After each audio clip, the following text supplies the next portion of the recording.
Hello, this is Techman88, and I've got here an improved version of my iron farm that's just a little bit easier to build. I've also figured out lots of the causes of death, which can rarely happen, and I'll address those too. So quite a lot of people actually ended up building this, I think because it was such a simple design, and I'll show you why this is just a bit easier, because you can just move the zombie in with a minecart. So yeah, he's sitting on a slab instead of the cauldron. Like, the cauldron was pretty hard for people to get the zombie in there, and I watched people struggle with that in videos, and yeah, just wanted to make an improved version. So basically he's on a slab in the middle. He'll stop burning in a second.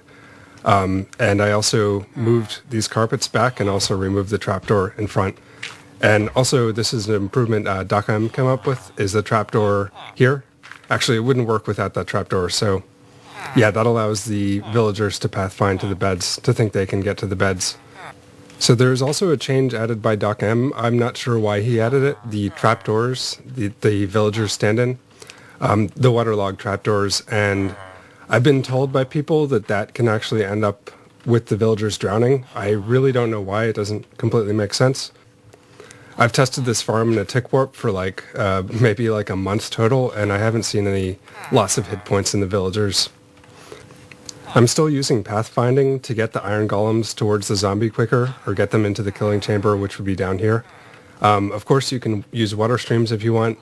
There's no huge benefit to this, other than just being a little bit faster, potentially more spawns.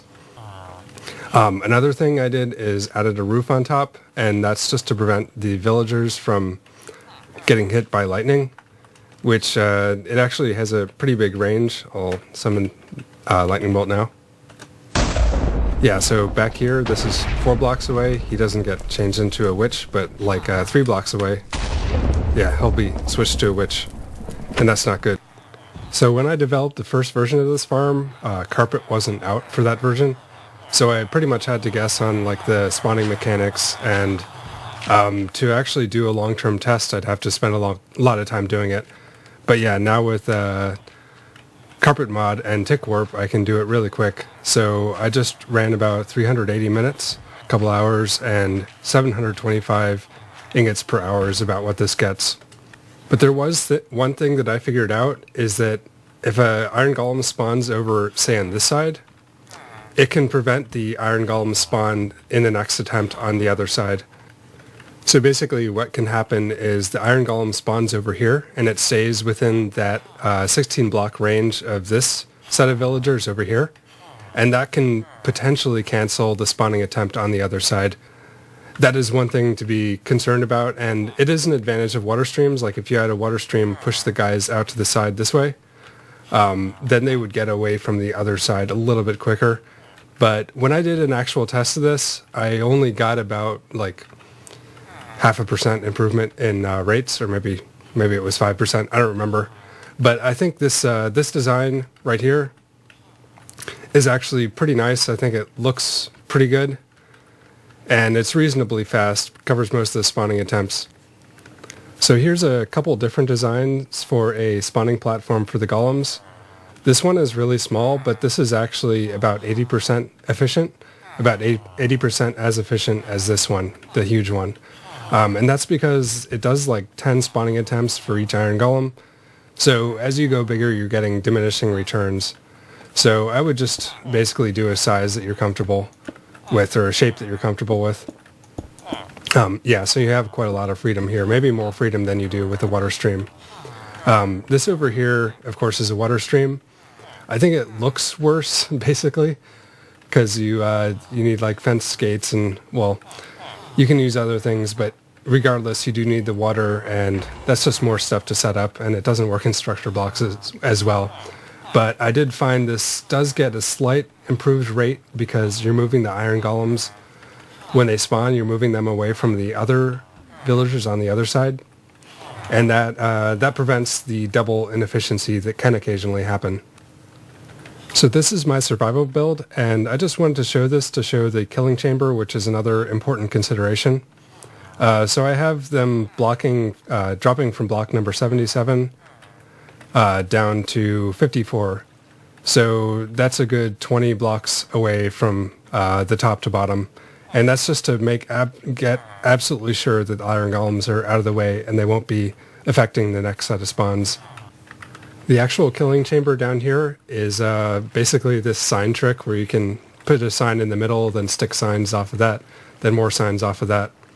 And then below that, the collection area, I just basically take out the roses and just throw them in a pile.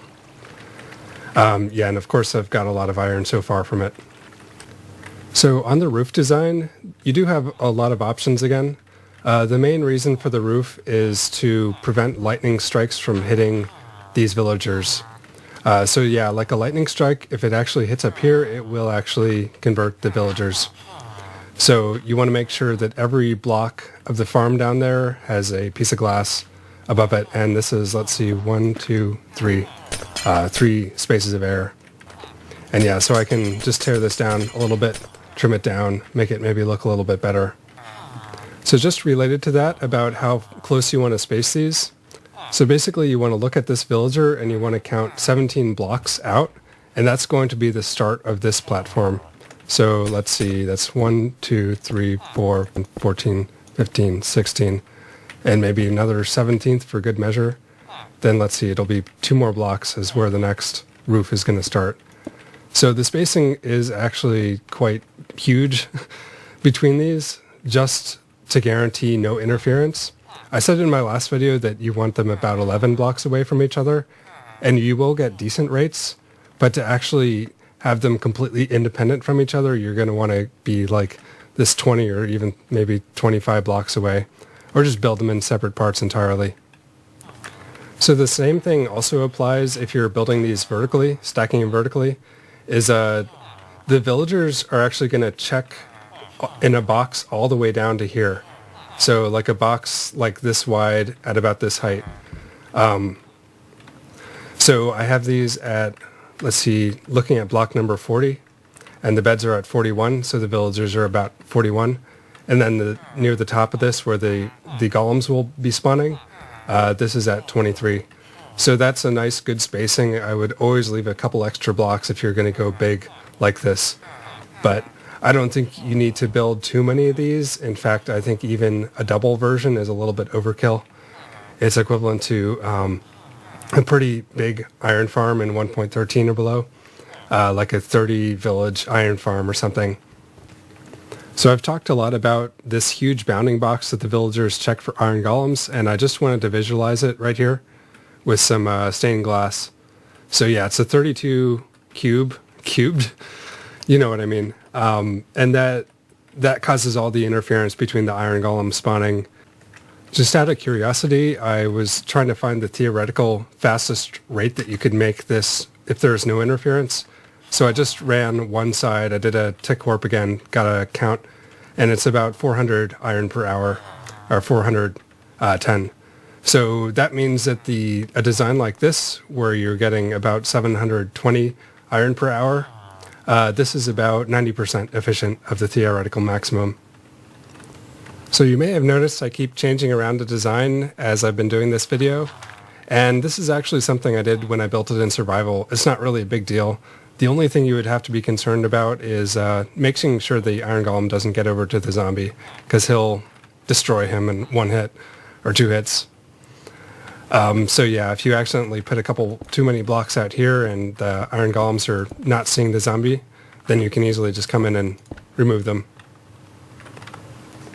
So now I'll do a little tutorial on how to build this. So the first thing you want to do is choose a location, and like say the ground is down here, that is actually a safe place to do it. You would just have to dig a pit out below at the end to make sure the iron golems get far enough away. But basically you start, this is going to be where the zombie sits, and it's going to be 4 blocks out this way. Then your beds are going to start like right here, and they go in the same pattern as before. And my middle mouse button is working very badly, so that's why I'm struggling a little bit with that. So then the composter, of course, goes here, and the other composter here, and here. And then I just put like a sea lantern here in mine. And you want to probably use composters and not some of like a cartography table, because I don't think that's a full block, and your golem can spawn on it. So then I guess I can just fill in a couple more blocks here. They don't matter that much. Then water, I guess this is a safe time to put it in. And then the trapdoor out this way. And of course I'm using Masses mods to do this quickly. Okay, so that's one side, and I'll just finish the other side real quick. So this is good as time as any to put in the villagers, so I'm just waiting till nighttime so they can just sleep. And I'm going to have the villager there. Easy way to get them in the minecart. And yeah, he's just going to stop there and find a bed. And I can do this with all three. This was shown by Ray's Works. Really good idea.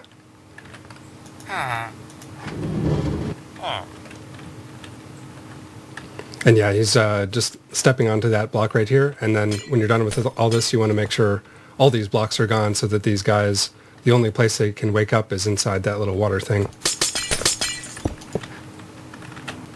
At this point, you also want to make sure they all have a profession and they can sleep. So yeah, the hats, and then of course in bed, that means that's all set up. Yeah, you want to make sure this is correct before you go on. Then for the zombie, you set it up like this, and same deal, except you don't have like a minecart down here. You just put them right there. And I have a block above that. There's a lot of places you can put that. So I'm just putting it there temporarily for now. And that will prevent him from dying in the sunlight. Don't want to forget about that. So for the spawn platforms, this is what I do. It's fairly easy. So you build 2 blocks up like that. Then you basically build your 3x3 area around the villagers. And that's going to be like the starting point of your thing. Then you want to extend this a little bit. So I'm going to go 3 blocks out. And you can try different things with this. It's really up to you. There's no perfect solution to this. And then you can just bring it out 2 more blocks and they'll be able to pathfind there. So the trapdoors, you put in one like this. And then for the one over here, you want to also put in one there. And yeah, gotta get rid of that guy. Then a trapdoor here. And actually you don't want this glass here. You want to make sure that's gone or the pathfinding isn't going to quite work right. You also want to make sure the light level is high enough here just in case. So this block should be light level 8. So nothing can spawn up here. I don't know if that's a problem, whether they would get in a fight or something with the iron golem. Who knows? So I also like to put a slab right below here, like above the villagers, so that they don't bob too high. I'm not sure if that matters either. So I'm just finishing up this now, and by the way, the reason this sea lantern is right here is one, to light it up, and the other reason is so that the guys don't spawn here. The iron golems wouldn't be able to see the zombie from here, and they'd slow you way down. So the roof, a very important part because of lightning. You want to build 3 blocks up, and then on the 4th block you start putting down some glass or a slab or something like that. Then you just want to cover up every single spot with any block here so that the lightning can't hit it and convert your zombies into witches, because that would be bad.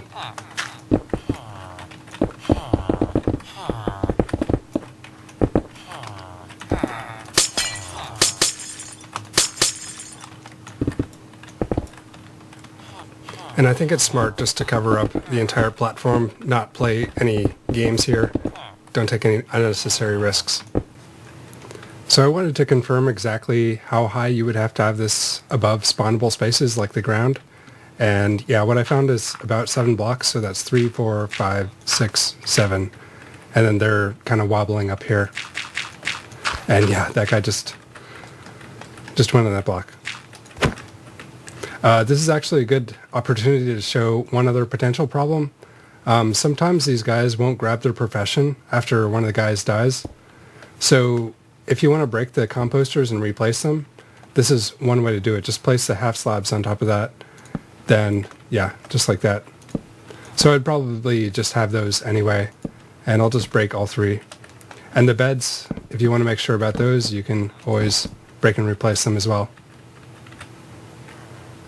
I was also doing some testing with a better kill chamber. Like, I can't actually do a kill chamber because I'm too low to the ground. There's just like Y0 below there.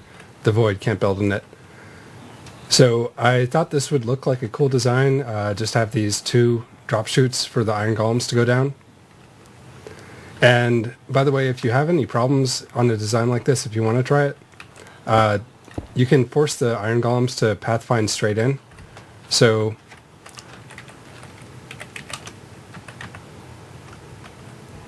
yeah, you can see he takes a nice straight line in.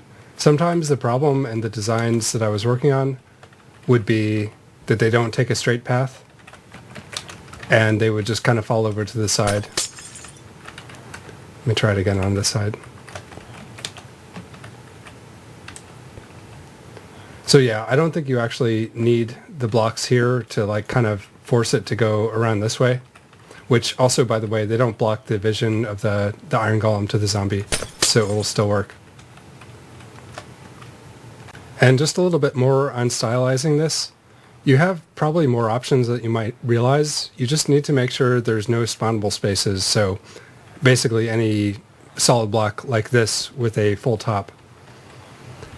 So I just wanted to make it look more like it's not floating in air just by making these columns like this. But there is one thing you can't do, one restriction that is there for some reason, is that, yeah, these iron golems, right on cue, he can't get here. He thinks that this is, I guess, too low for him. So yeah, maybe if I make some space up here, maybe I'll think he can get in. I'm not sure. But anyway, you don't want that. Once I remove this, he'll just fall right down. So I think if you do want to have a small killing chamber like these pits here, you do need these blocks. I did some tick warp testing and I found it didn't work that well without it. And now I'm just, whenever the iron golems fall through here, I'm just running a tick warp so I can watch this much faster happening. Just trying to debug it, make sure everything works completely perfectly, because maybe a lot of people build this. So I covered a lot of things in this. One is the zombie, put him on in a minecart in a half slab. And then another thing is just move this carpet back and don't have the trapdoor here. I also covered the lightning issue, which if you're going to be running this for a long time, you want a lot of iron. You want to make sure this is 100% reliable. You don't want any damage happening to these guys. There is one other thing I should probably mention is you don't want to shut off this farm by blocking the vision of these guys. The problem is that these guys tend to get pushed into the water and then they start drowning. And that will eventually deplete their health to 0 and they'll die. I think maybe the best way to do this is to have a dispenser pointing up and somehow trigger it just to remove the water. So they'll be constantly scared, they can't work or sleep, and that will stop producing iron. I will also have a world download of this world, and there's a lot of stuff in here, like these two that I was working on today, and like this over here is a portal version, which if you're into that sort of thing, it might be what you want to do, because it eliminates some of the interference. You can put them much closer together. So in summary, this may be kind of excessive information, too much about how these interfere with each other and stuff like that. But so many people watched my last video on this, and yeah, I just wanted to really improve it, make it pretty good, look good, all that sort of thing, because it's probably going to be a standard installation in a lot of worlds. And of course you have many options with how you build the spawning platforms and everything. You can use the water pushers, or you can do it like this. I prefer doing it like this because I know that the pathfinding is going to work. And they're going to get there a lot faster. I'm running at 2x speed right now, by the way. But anyway, thank you for watching, and goodbye.